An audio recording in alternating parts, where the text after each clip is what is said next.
never come with this attitude that I know best. Or in my previous company, we used to do this. Nobody wants to hear that story. That is a recipe for resistance. The first weeks, you're there to absorb, you're there to understand who is who, how people communicate with each other, what is the flow of the work, how they do discovery, how do they do delivery. So we tend to want to make a huge impact very quickly. But when you're coming, as I said, you're jumping in a running train already. You're not going to start running inside a train. You jump, you take a time to look around and understand where am I and how I'm going to make the most of working with these people together. That's the main thing I think we need to acknowledge. You need to build that trust and show that credibility with your actions. Welcome to the Product Weekend podcast. I'm your host, Joao Moita, and today our guest is Joy Adamson, a seasoned leadership coach and expert in building psychologically safe environments for teams. Joy's extensive work with organizations has helped leaders foster empathy, encourage open dialogue, and drive real innovation. In this episode, we dive into her unique approach to creating trust-based environments and explore strategies that every leader can implement to unlock their team's full potential. Make sure to follow our show on your favorite podcast platform and leave a review. It really helps us improve and bring you more insightful discussions. Let's jump into today's conversation with Joy. Joy, welcome to the Product Weekend podcast. It's great to have you here. Thanks, Joao. It's really great to be here. Thanks for having me today. All right. So we'll be talking a lot about psychological safety and trust in product teams. Before that, I want to start with a personal question. What's a recent weekend that you really enjoyed? That's easy because it was last weekend. I had a lot of activities with family and friends, helping my daughter in her hockey team. Then a very big friend of mine, an ex-colleague, had her 50th birthday party. So huge party with a lot of nice people. And Sunday we went to the movies to watch Beetlejuice 2. We are big fans of Tim Burton movies. So it was a full weekend with a lot of really nice things and people. Cool. Awesome. A lot of activity. So I guess you enjoy this being surrounded with people you care about, right? So Yes, indeed. to get started and to start diving a bit more into this topic that we're both quite passionate about, let's maybe start with an introduction from your side. So I'd like to understand a bit how you got into this world of product, what you're currently doing, but also layering in how your perception about the importance of psychological safety and trust evolves over the years. Okay, three big questions. Let's start the first one then about my background. I studied in ICT. When I decided what I had to study, that's where I went. And I started working in hardware and then found out about software development and started my career actually as a QA engineer. This is long ago, longer than what I dared to accept, longer than what I dared to accept. So product management, agile, all these words didn't exist at all. And I was working at a large Dutch bank. We were building digital banks. We thought we were quite fast. If you look back, it was a very different way of working. But actually, my curiosity about product management started with the frustration of being actually one of the first users that will get a system and get to test the system, because in that process, the user was not approached. There was not a research. It was more business opportunity and bang, we do it. And most of the time it was well studied and it was a successful venture. But from the user experience perspective, I was looking at it and like, why are we doing the things Yeah, and you in were this way? suffering firsthand having to test it out, right? Yes. So then I thought, okay, I want to be at the beginning of this chain. I want to be with the people who are deciding what we build and for whom. And back then was the business analysis team. So I joined them, and then the whole agile transformation hit in the banking industry, and the roles were defined in a different way. We started to work in shorter iterations, and that's how I got more into product ownership back then. In banking, then I moved to fintech, and then I moved to B2C and B2B e-commerce. And 4 years ago, I started my own business where I coach product managers and first time product leaders, but in combination always with interim product leadership. I need to be very active in the field, managing product owners in daily work in order to enrich also how I coach my coachees. So I found this combination for me works perfectly at the moment, and that's what I'm doing. Okay. Awesome. But then you have more questions. Yeah, so more about Yeah. also like how your perception of the importance of this trust building and team building and psychological safety evolved through those experiences.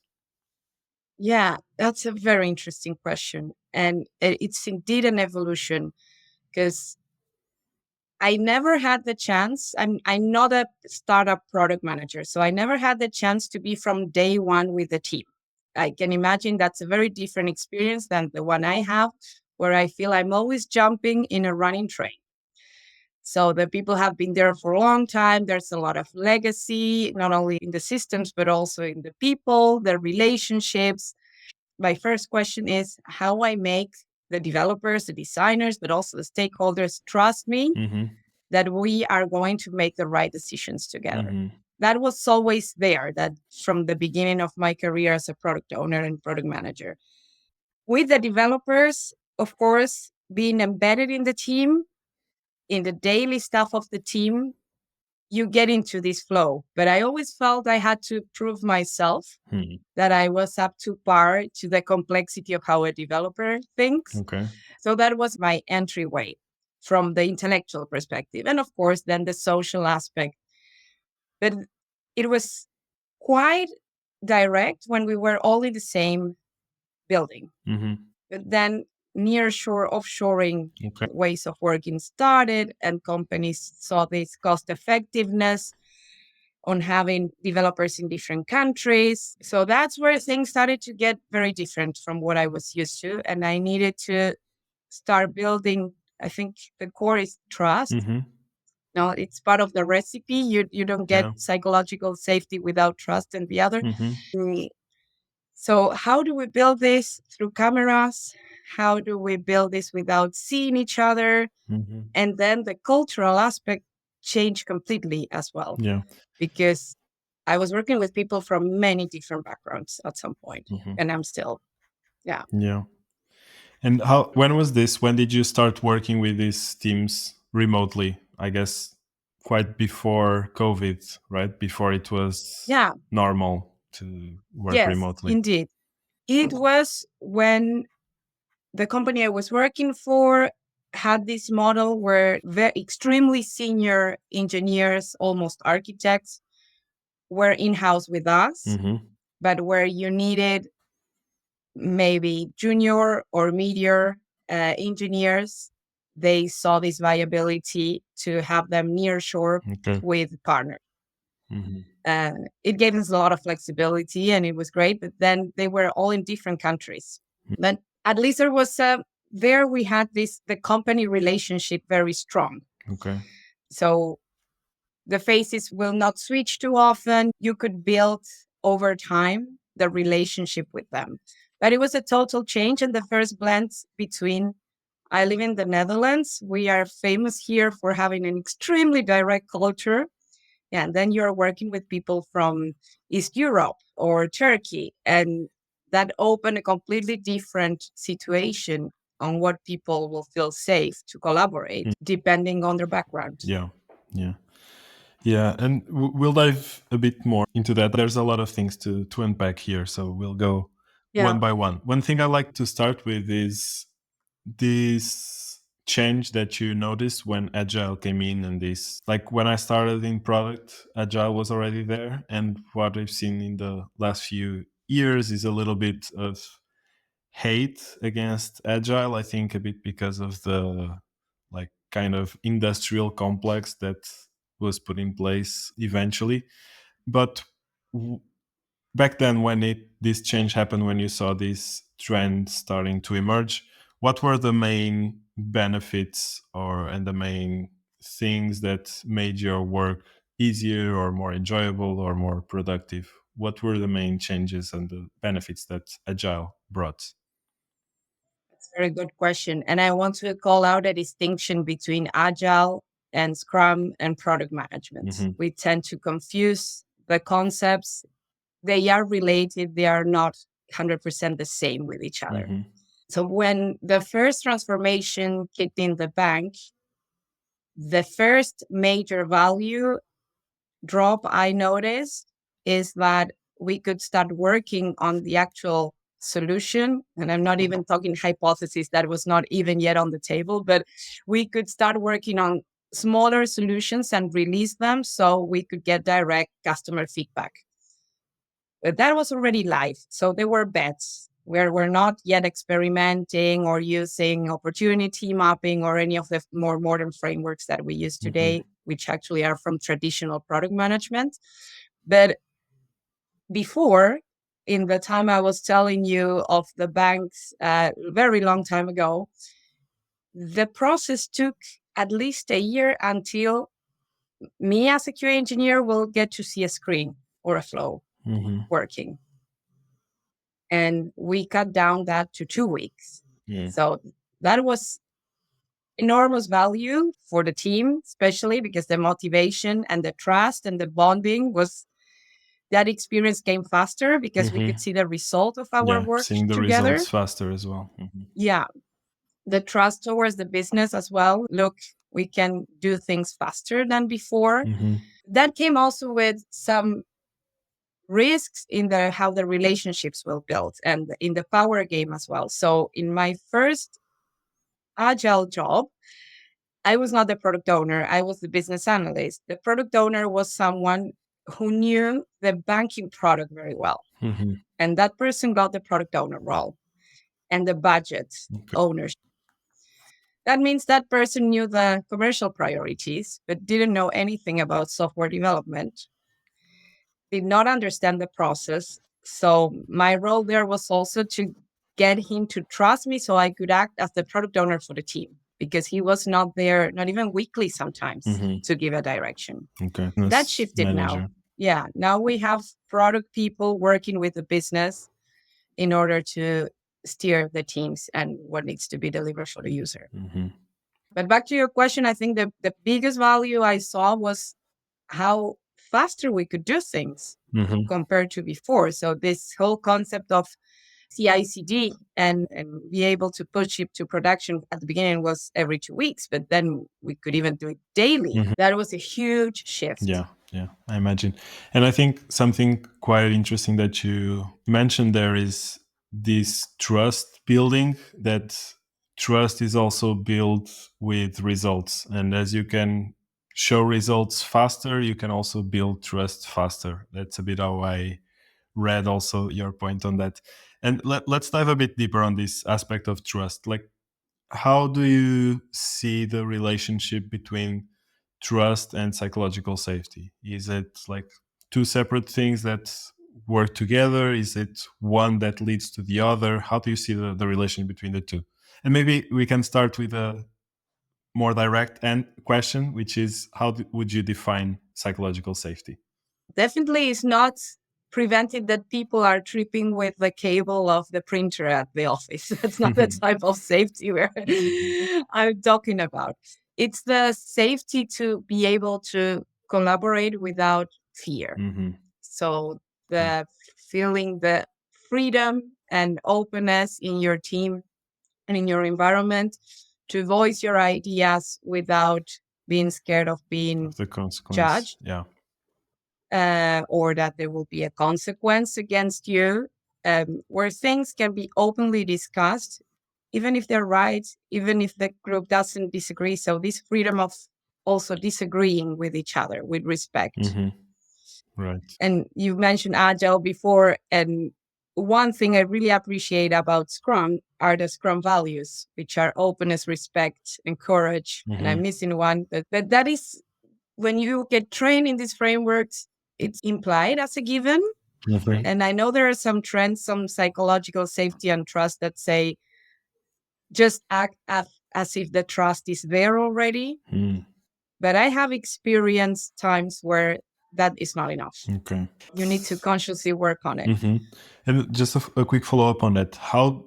What happens when you do that? When trust is not there and you act as if it was there, what happens? What are some potentially negative consequences for the one that takes the leap and assumes trust when there is not? Yeah. The first one is that you will be called out and criticized. And Mm, in the best scenarios, you're called out in your face. In the worst, it happens behind your back. mm, And people will not follow your lead, mm. will not believe your guidance. You absolutely lose influence Okay. and credibility. And I had a very practical experience I've had working with a remote team. I'm not originally from the Netherlands, but I've been here long enough to have adapted a lot of my way of working and my demeanor at work to be very open and have a big voice, Hmm. voice out your ideas, your opinions, and respect also the ones of the Hmm. others. We tend to assume the world works like that. Yeah. And all these interventions with facilitation games and the icebreakers we all know in tech, in general, in the Western world, work perfectly. So I went to the Eastern world, to East Europe, I had all this, I had a new team. Many people were leaving. It felt very unsafe for everybody. Where is the company going? Will the company survive? Why is the people leaving all of the sudden? So my job was to rebuild the product team, but also get the dev team and everybody involved in design and research on board with the new phase of the product. Hmm. And I thought I'm going to do this like I always do. I have all my facilitation techniques. I'll start with an icebreaker. We will laugh. We will share stories. And then we will get into how do we want to work and just gather all the ideas they have and we'll make the most of it. And I had 3, 4 days, full plan with activities like that. Hmm. Brought my colleagues from Amsterdam. And my first activity was, which I love, but to make them reflect about how they became the professionals they have become, what Mm. triggered them to study what they study, what were their childhood heroes. So it had a lot of reflection about yourself in the past Right. and what brought you here. But they were very safe questions in my perspective, like what's your childhood hero? So I thought people could, even if you don't want to be too vulnerable, you could talk about cartoons or Hmm. whatever ignited your curiosity for Yeah. technology. Little did I know, in certain East European cultures, that's a very sensitive topic. So, what happened Mm. there is that half of the team put the paper aside, crossed their arms like this, and said, I'm not doing this. Okay. Yeah. And the other half participated. What I noticed there was also a generational divide I was not being cautious about. Hmm. The younger people were super active, engaged. They loved the activity. They shared their things that we laughed together. And the people more of my generation were totally blocked out Okay. and not willing to participate. And they lost all trust in me. I think there was no trust yet, Hmm. but at that moment, I went to negative numbers in the level of trust. Okay. Yeah, that's a very tricky situation to manage. How did you handle it? Did you manage to eventually get them back on board, or was it more of a lost cause in that No, engaging we them? succeeded in the end, but I had to, and that's what I think in terms of building trust, psychological safety, but also building any relationships. We need to be very flexible Hmm. in our approach. And sometimes we think, oh, this is the way, or this is how we should approach things. And if it doesn't work, we put the responsibility on the other people for not meeting us in the middle. Hmm. But what I learned is that there's a lot you can do yourself to help those people understand where you're coming from. And what was happening there is, of course, the trust was not there. you're coming from a different office, also the head office, that perspective, sometimes we have to think from what position are we perceived that we are coming Right. from. That's a very So important I thing. for me, I'm always one of the team, but these people were, the product people coming from the head office. So it was intimidating or uncertain in some way. Mm-hmm. And we had totally no sensitivity for this. So we Yeah. came, you are going to do this. Oh, why don't they want to do this? And it was really hard. There was a lot of awkward silence, and we were not getting anywhere with all the activities. So the first thing I did is I contacted the local HR person, and I was very open with her. You need to explain me what is going on here. What am I missing? What's the point I'm missing here? Because I'm not asking anything extreme. Mm-hmm. We are not even getting started to work. My idea is to get to know each other and then get their ideas. Yeah. And then she enlightened me with the cultural aspect I was not aware. And this is very specific, is Europe, but the communist history Mm-hmm. has a historical trauma Yeah. that is also passed across the generations. I didn't know this was specifically in Hungary. People were not allowed to be in groups of more than 3 in the street until not long ago. Mm-hmm. So imagine if you're in your 40s and you grew up with this dynamic, Mm-hmm. what can that do in the way you trust people? Yeah.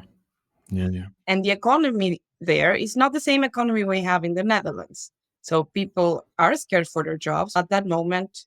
Maybe now we are, but back then we were not.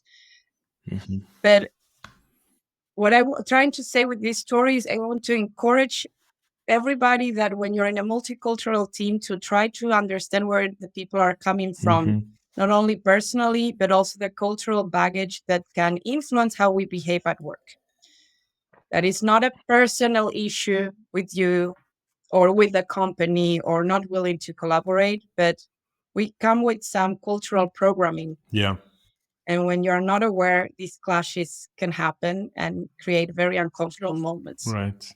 So being curious about other people in general, but also being paying attention to these signals, right? Because maybe if you didn't do that extreme, which was not extreme in our perception, exercise, maybe those would have gone unnoticed for longer, right? If you didn't have this engagement with them, it could have just been, yeah, without noticing that those differences. So I guess the bottom line is being curious about others, asking and trying to understand, and also adapting the way you're approaching to the context that other people are coming from. Yeah. Yeah, absolutely. And then bring back that to the rest of the organization, because imagine there was a lot of people that was not there with us.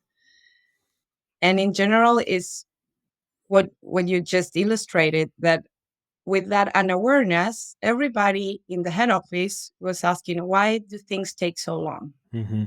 Why can't we release every day? All these things, all the typical questions, very fair questions from the product perspective, but it had to do with the human factor. Why those changes and that agility we're trying to achieve was not at the level we wanted. Mm-hmm.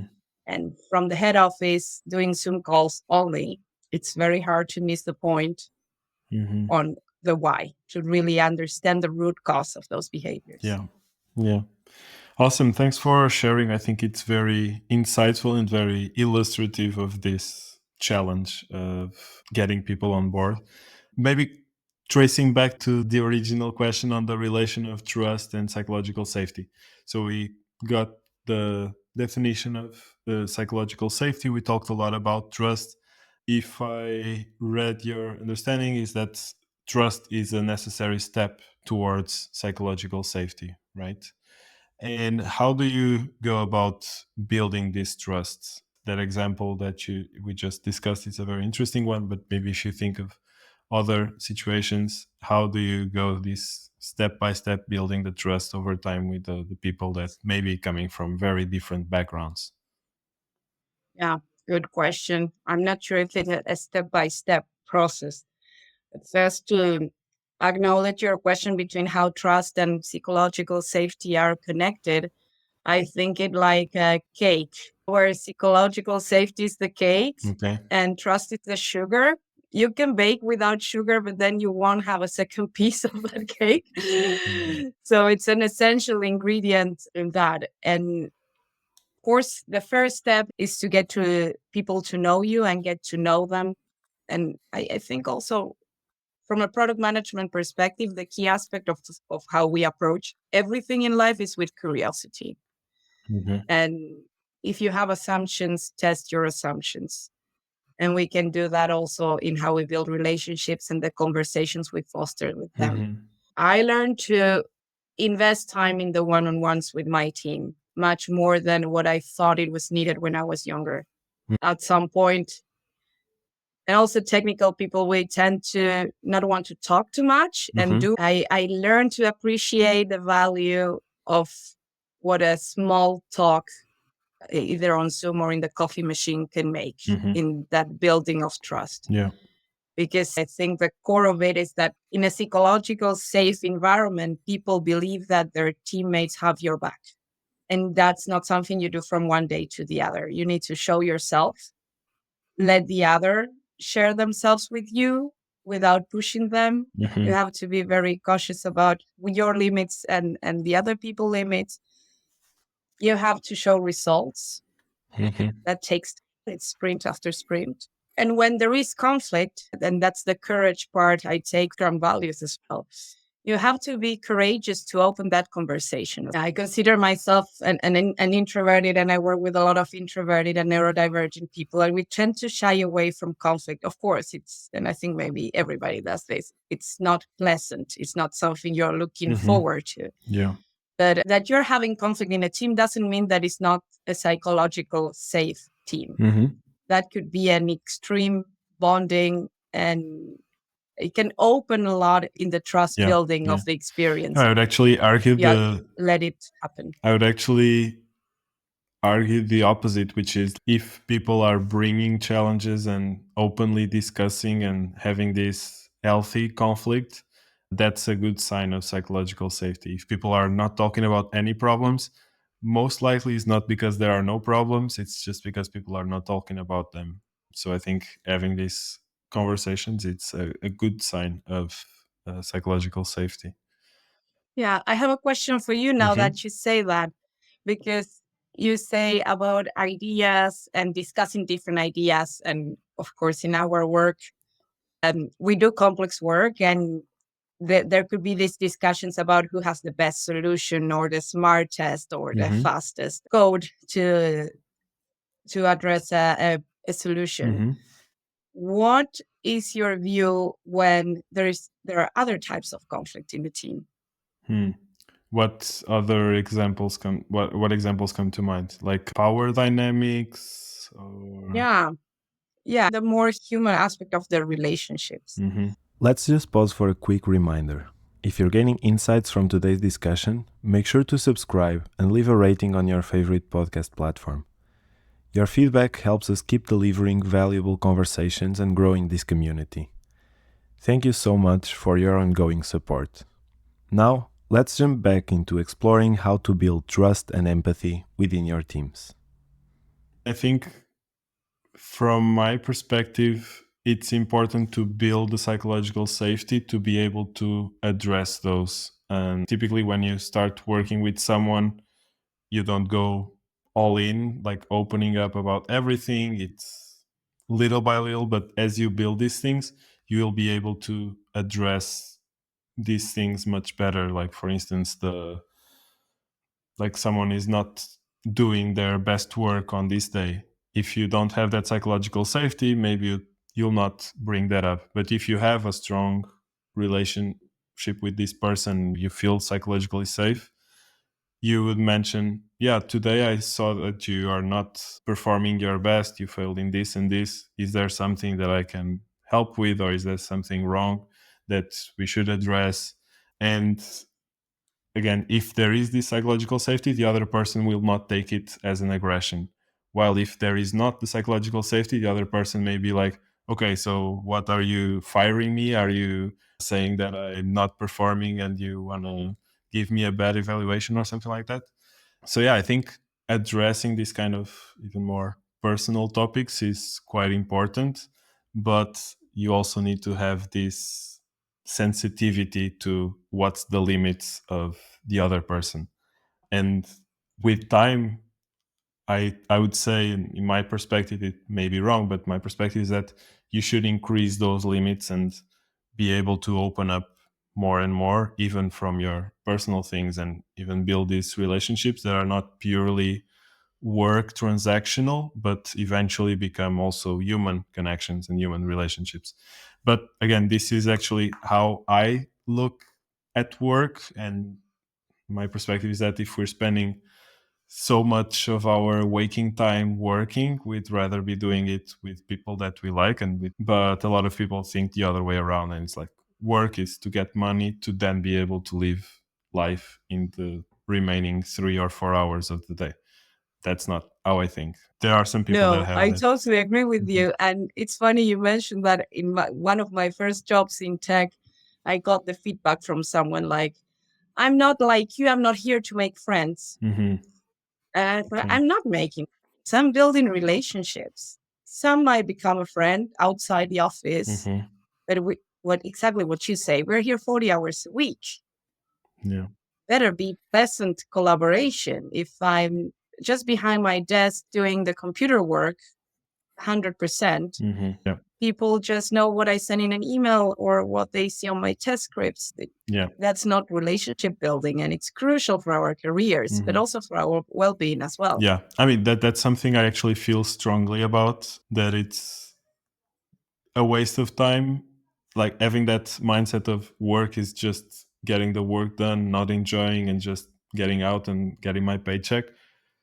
I think it's a mindset that leads to a waste of time. And it's the most dramatic waste of time because it affects your whole life. It's 40 years or 50 or whatever years of your life that you're letting go and not enjoying just because you don't have this mindset. So with the people that I work with, or even friends, I try to go a little bit. I don't push for it. Of course, each person is free to think as they wish, but I think it's a very important way to think about work. But actually, this thing, this, let's say, limits of sharing, it's actually a very interesting topic on like how much do you push. Like you want to push little by little, but you don't want to push too much that it makes the other person feel extremely uncomfortable and it breaks the trust, right?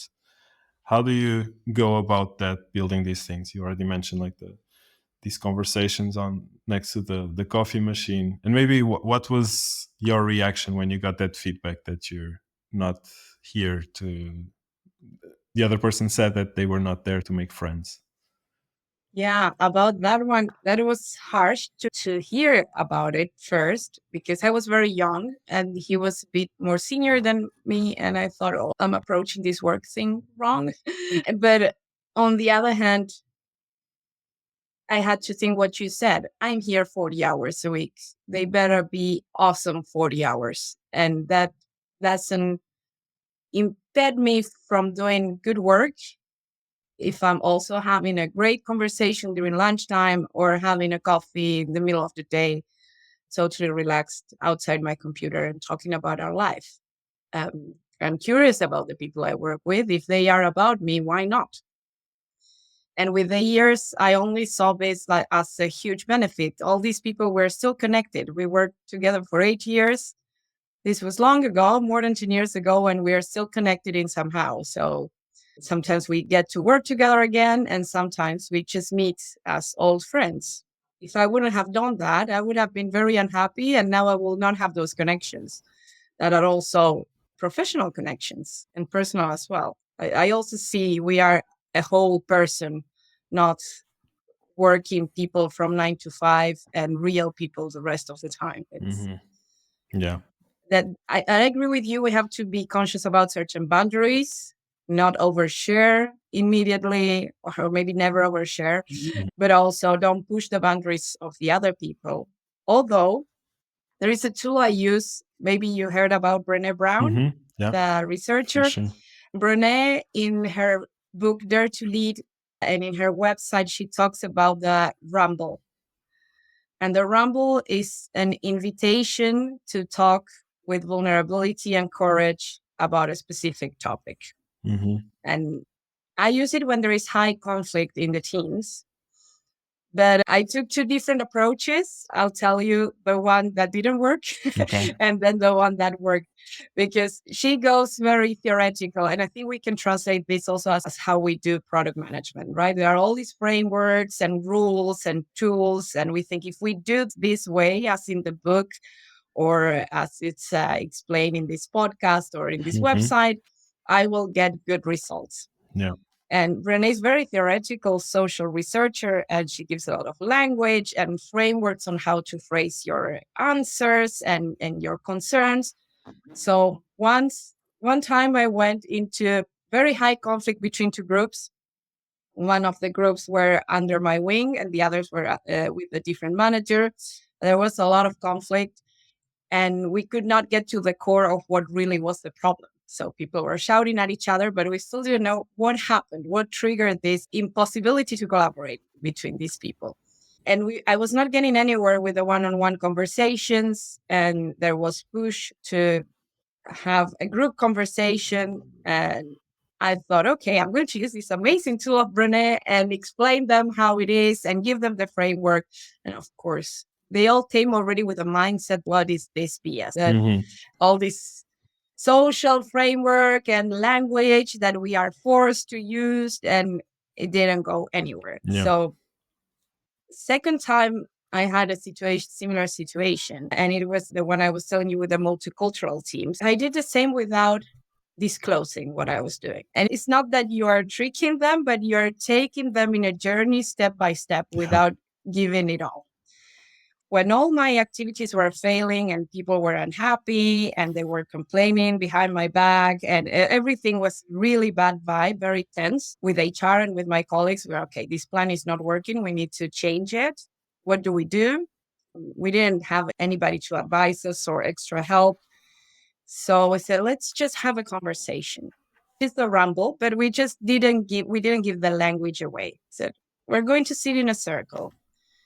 We're going to tell them to not have the laptops, to not have the phones, no flow charts, nothing.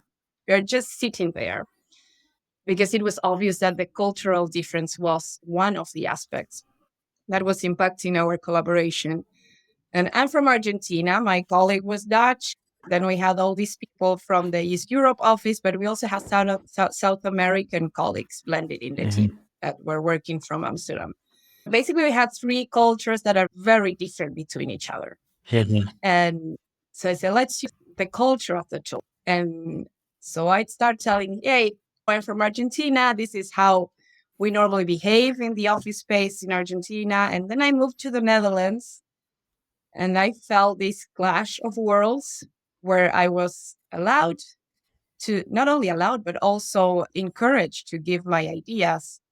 Like my leader at the bank, one of the best leaders I had in my career, he would come to me like, why don't you speak in the meetings? And from an Argentinian background, I thought meetings were to listen, not to speak. That's how we are educated over there. Like the people high in the hierarchy give the talk and you just take notes. That's what you do. It was a huge difference. And I was seeing this team having trouble with the ask, give me your ideas, because in their perspective from culture, they explained later, this made them feel unsafe. What are you going to do with my ideas? What if my idea is bad? Will I be punished by that?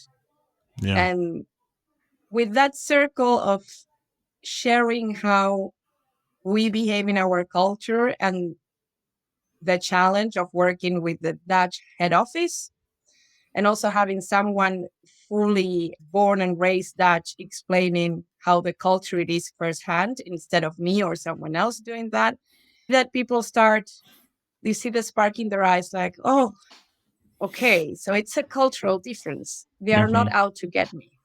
Yeah, exactly. So And also sharing more about where you're coming from for people to understand that you're not out to get them, as you mentioned.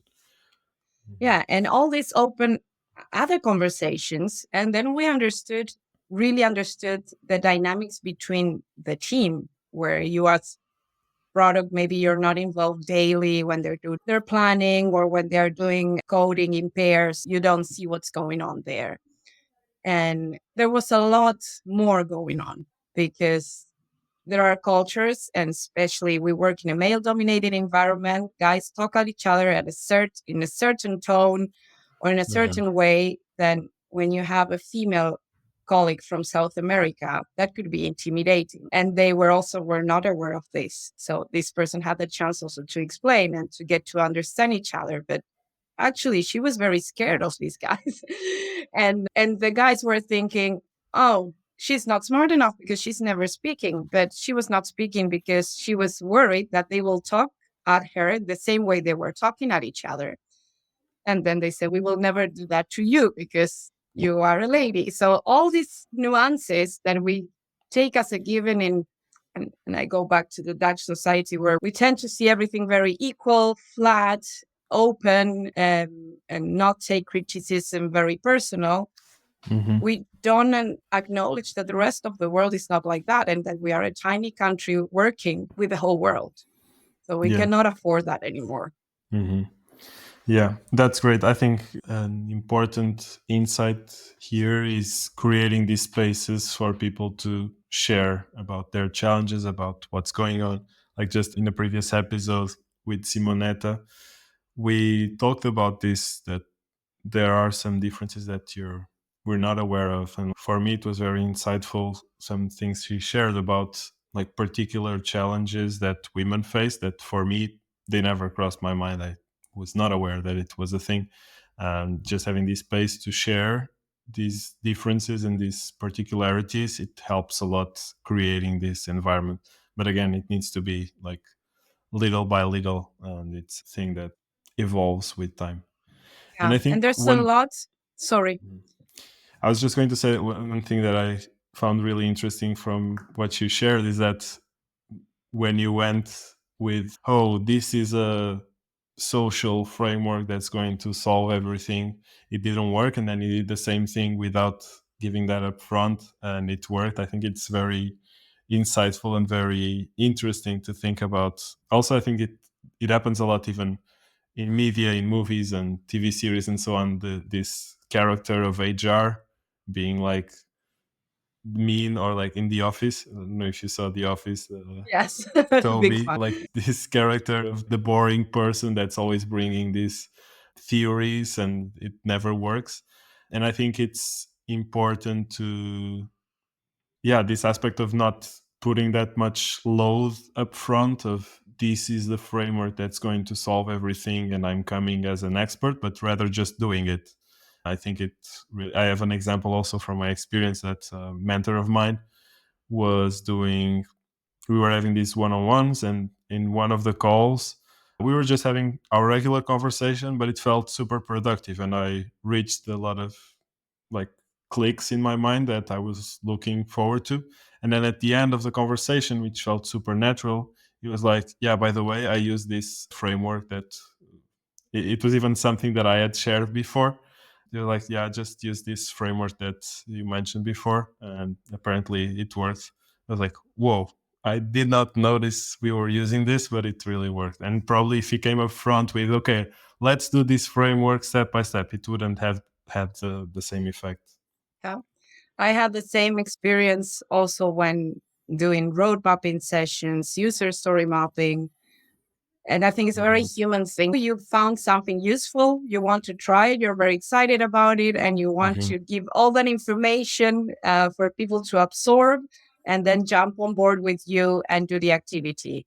Mhm. And sometimes it might be related also to the safety, but it's an overwhelming amount of information that people were not prepared and were not expecting. Mhm. So Yeah. in creating this trust and safety, how we dose the output we give people, it's also crucial. In my experience, no big banks, not in software or big changes work or are well received. You need to do all the pre-work is as important as the implementation work. Hmm. And sometimes it starts one by one, and then you bring people along, or just start doing something and showing by doing instead of giving the whole theoretical framework. That we have to acknowledge that also not everybody learns the same in the same way. Yeah. Yep. So Love yeah. it. I think there's a lot of important insights here, particularly on building this trust with multicultural teams, little by little, creating the spaces for people to share and open up, understanding people's backgrounds and historical and cultural context, also generational context, and adapting the way we work to these different Mhm. situations. One thing I you mentioned in the beginning, and I took a note here to explore, is that in your experience, a lot of times you were coming in as the new person in the team. Can you share some strategies or some things that maybe some things that didn't work and some things that works in creating this relationship when the team is already there and you're coming in as an outsider and you need to build this trust? Yeah. The first thing comes to mind, even if you know you're somewhere further than the team you're coming to lead in your knowledge, never come with this attitude that I know best. Or in my previous company, we used to do this. Nobody wants to hear that story. That is a recipe for resistance. Hmm. So the first weeks or days, it's you're there to absorb, you're there to understand who is who, really to take a look at how people communicate with each other, what is the flow of the work, how they do discovery, how do they do delivery, the synergy with the stakeholders. So we tend to want to make a huge impact very quickly, but when you're coming, as I said, you're jumping in a running train already. You're not going to start running inside a train. You jump, you take a time to look around and understand where am I and how I'm going to make the most of this working with these people together, because nothing we are doing is in a vacuum and it's only for ourselves.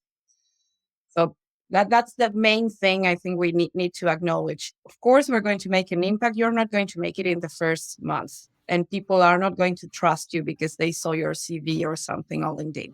You need to build that trust and show that credibility with your actions. And that also links to your own values as well. How people will trust you is not by saying, oh, I'm courageous and open and respectful and I follow the Scrum values, but you need to show that up in your behaviors. Hmm. If you're Yeah. open, you disclose the information you have from the business, you disclose the information that will help the team. If you are courageous, you call out what is not fair. If the team doesn't see you doing that, or they don't hear about you doing that, it's like you didn't do it. And Okay. if you want trust, you have to show also you're willing to trust the others. So if Yeah. you are into the nitty gritty details and micromanaging what your team is doing, it's very unlikely that trust will be built at the speed Hmm. as you want. Yeah. And how do you? So you mentioned like the focus is more on learning, absorbing, and creating this trust, and not so much on the delivering results straight away. But also, I guess a bit of the trust comes from the results, and also it's especially in your context sometimes that you have this more temporary roles that you're not there for that long. You need to show results relatively fast. Do you have any strategies? Is it something that you would advise people to try to find some quick wins to build that report and momentum of showing results? Or would you focus more on like strategically the big things that maybe will take longer, but without distracting yourself with quick wins? How do you think about that? No, you need both. You need it. That's a very good question. You need to balance out both. And Hmm. you need, what I do, at least I think, is to over communicate It's much better to over communicate than under communicate. Over communicate Hmm. with your team, over communicate to the stakeholders. Dare to ask, be courageous to ask questions. There's Yeah. no bad question when you just start in a new environment, and start building your longer term plan. And I see this also. You need to massage those big plans. No big plan gets accepted by you having an amazing presentation in PowerPoint Hmm. and saying, hey, this is what we're going to do. And everybody's going to clap and say, yes, we're on board with this. No, you need that plan. That plan needs to be very well thought. So start building it and start giving bits and pieces with the people that you need to influence around it, the people that will build it, the people that will give you the money to do it, the people that will give you access to the resources you need, Yeah. maybe sign off if you are in a very formal environment. Also, you need to zoom in and zoom out. There are going to be quick wins. Use them in your advantage, but you cannot forget also the bigger picture. Start to get people on board in your plans early. Maybe like with the frameworks, don't give everything away on the first conversation or in the first presentation. Let's see, like we do with software, release something fast, give your idea Get fast and feedback, see what the iterate. feedback you receive. Yeah. Yeah, and be very open to adapt your approach because you are in a new place Hmm. with the status quo is probably different than your previous job. The people are very different, the synergies, the hierarchy. So you need to balance out your good plans that probably have a very good fundament to be successful to the environment you're playing in. All right. Awesome. Thanks for sharing. Thanks for the insights. I think it's a great place for us to wrap up our conversation today. Just one final question. Who is someone that you look up to in this aspect of psychological safety and team leadership? Maybe someone you've worked with, or even someone like an author or someone that you look up to in this Yeah, field. Brené Brown in general is a huge inspiration, not only at work, so that their to lead principles are strong, but all her teachings about vulnerability and how they are linked to shame. I think Hmm. it's such a necessary conversation. It's very much needed human conversation we all need to have with Yeah. ourselves, with our loved ones, and ultimately also with the people we work with. Yeah, it's so courageous, like from her TED talk to all the books she put out there. It's Yeah. Yeah. hard. I also Yeah. can recommend the podcast that she did, I think, 2 years ago, the Dare to Lead podcast. She has, I think, 2 seasons. Very interesting. If you're listening to this podcast, keep on listening. Don't substitute, but go check it out as well. There's a lot of very insightful things about this topic. Yeah. And there's, now we're talking podcast, there's another one. It's not related so much to work, but life in general. And it's called We Can Do Hard Things. It's from two ladies from the US. I forgot Glennon, and it's much more exercising and food for thought about feelings and Okay. how difficult sometimes it can be to be connected to ourselves with the speed of technology and life in general. They take it from very different approach. Amy used to be a professional footballer. She's now retired, and she has this amazing book called Wolfpack about team feeling. Mm, That, yeah, yeah, and they also have a version for teenagers. I recommend it to everybody to read. It's very short, very to the point, but she talks exactly about building trust and how to bond in a team for high performance. yeah. If I'm not mistaken, I've listened to an episode of Brene Brown with her, I think. Maybe Could be because or something I like that. think they invited each other. Yeah, they Hmm. are very Cool. popular podcasts, both of them. So probably Awesome. they did. Cool. Okay. Joy, thank you so much. It was great having you here. I think we covered a lot of topics and we have a lot of also specific insights and practices that people can take to their day to day work. So appreciate you joining us and sharing. And yeah, it was great having this chat. Thank you for that. Thank you, Joe. Thank you for the trust. and for the space. It was really nice to have this conversation. I hope everybody finds it useful. Awesome. Thank you. Thanks. And that wraps up our episode with Joy Adamson. I hope you found our conversation on fostering psychological safety and trust as insightful as I did. Joy shared some powerful strategies for building empathetic, high-performing teams. Key takeaways for any leader looking to create a more innovative and supportive work environment. Thank you for tuning in today. If you enjoyed this episode, be sure to follow us so you never miss an update. And if you think someone in your network, perhaps a colleague or a leader, would benefit from this discussion, feel free to share it with them. Your support helps us keep bringing you more valuable conversations. We'd love to hear your feedback on today's topic. Connect with us on LinkedIn or send us an email at team@theproductweekend.com. Until next time, keep building trust and empowering your teams.